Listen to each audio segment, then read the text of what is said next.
ថ្ងៃនេះបានសឡបអាហារតាពាំងបុកគ្រឿងបងប្អូនអ្នកគ្នាអើយមើលតំណងបងប្អូនចានិយាយពីថាជាតិអូជាតិឆ្ងាញ់ខ្លាំងមែនតែនតែម្ដងយូរសឡម្ដងបងប្អូនអើយញាក់សាច់តែម្ដងចានិយាយពីថាខ្ញុំមិនបង្អង់យូរបងប្អូនហើយមាត់របស់ខ្ញុំគឺដាក់ទៅឆ្ងាញ់តែម្ដងចឹងមុនស្លោបងប្អូនតាពាំងរបស់យើងត្រូវស្រុះសិនបន្ទាប់មកយើងដាក់ជាមួយខ្ទិះដូងចាបច្ចៈដែរបងប្អូនអ្នកគ្នាស្លចាប្រហែលតាពាំងនេះលួចខ្ទិះដូងបងប្អូនអ្នកគ្នាបន្ទាប់មកគ្រឿងយើងបុកហើយបងប្អូនដាក់កូរជាមួយខ្ទិះដូងនឹងតែម្ដងចាកូរវារហូតដល់ដាច់ទឹកល្មមចានេះបន្ទាប់មកយើងដាក់ជាមួយទឹកផងដែរចាដាក់ទឹកចូលហើយបន្ទាប់មកក៏យើងចាប់ផ្ដើម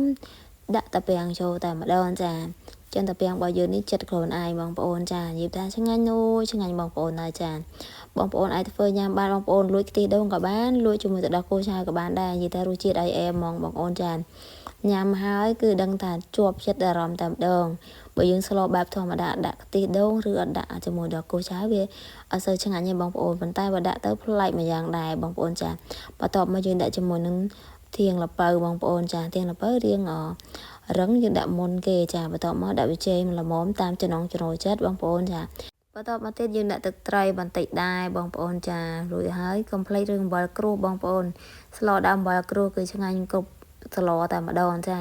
បើក្រួសយើងដាក់លួចបន្តិចបានទេបងប្អូនបន្ទាប់មកទៀតយើងដាក់ជាមួយត្រីឆ្អើររបស់យើងបងប្អូនទិញត្រីឆ្អើរមកចកជាការស្រេចតែម្ដងចាចឹងបងប្អូនមើលឃើញតំណងហើយបងប្អូនចារបៀបស្លបែបនេះបងប្អូនអាចស្លពេលដែលបងប្អូនសម្រាប់ពីការងារបានចាបន្ទាប់មកយើងដាក់ខ្ទិះយើងចូលតែម្ដងចាបន្ទាប់មកស្លឹកបានមុខផ្ទះបីពីមុខផ្ទះទៅគឺថាស្លយកតែម្ដងបងប្អូននិយាយថាអូបងប្អូនឆ្ងាញ់ខ្លាំងតែម្ដងឥឡូវបន្លែរបស់យើងបានទ្រុបទ្រោនណាបងប្អូនអ្នកគ្នាបានចូលចិត្តគ្នាល្អហើយចាយើងដាក់ជាមួយស្បែកជ្រូកបំពងផងដែរបងប្អូនចាកាន់តែជាតិលើ10តែម្ដង10លើ10តែម្ដងចាបន្ទាប់មកនេះបងប្អូនដាក់ជាមួយម្អមចាជីកាច់ចុងក្រោយនិងម្ទេសរបស់យើងចំនួន3ផ្លែផងដែរចឹងសម្រាប់បងប្អូនចូលចិត្តហឹរញិចម្ទេសខាងក្រៅទៀតបងប្អូនចាខ្ញុំចូលចិត្តហឹរមកល្មមបងប្អូននិយាយទៅញិចម្ទេសទៅគឺថាជាតិនោះជាតែម្ដងចា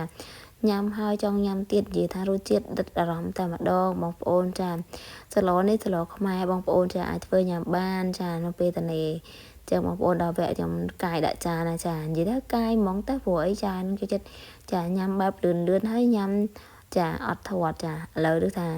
ញ៉ាំអត់ធាត់ទេគឺមាត់រវល់ណាស់ចានិយាយពីថាញ៉ាំបាយបងប្អូនប៉ុណ្ណេះចាបើញ៉ាំចំណីវិញថាមាត់រវល់ជាងនេះទៀតបងប្អូនប៉ុន្តែនេះអ្នកជំនួយការរបស់ខ្ញុំ Diamond Cafe បងប្អូនមើលរៀងរបស់ខ្ញុំកាលពីចាខែ4 2024ចានិយាយពីថារៀងវិញឲ្យប៉ោងយក100លើ100ហ្មងចាបន្ទាប់ពី Diamond Cafe ចេញមកហើយបងប្អូនហើយបន្ទាប់មកញ៉ាំជាមួយ Jelly Fiber នៅពេលយប់ទៀតគឺរៀងស្រកគីឡូរហូតដល់ឥឡូវស្រួលខ្លួនតែម្ដងចាចឹងសម្រាប់បងប្អូនដែលគាត់ចង់ស្រកគីឡូពិតបងប្អូនកុំភ្លេច Diamond Cafe បងប្អូនដុតទៀតខ្លាញ់បានល្អខ្លាំងមែនតើមួយថ្ងៃមួយកែវក៏បានពីរកែវក៏បាននិយាយពីថាស្រកមុនគេគឺក៏បឿននឹងតែម្ដងចាបងប្អូនឃើញមុខខ្ញុំខុសគ្នាជាមួយនឹងរូបកាល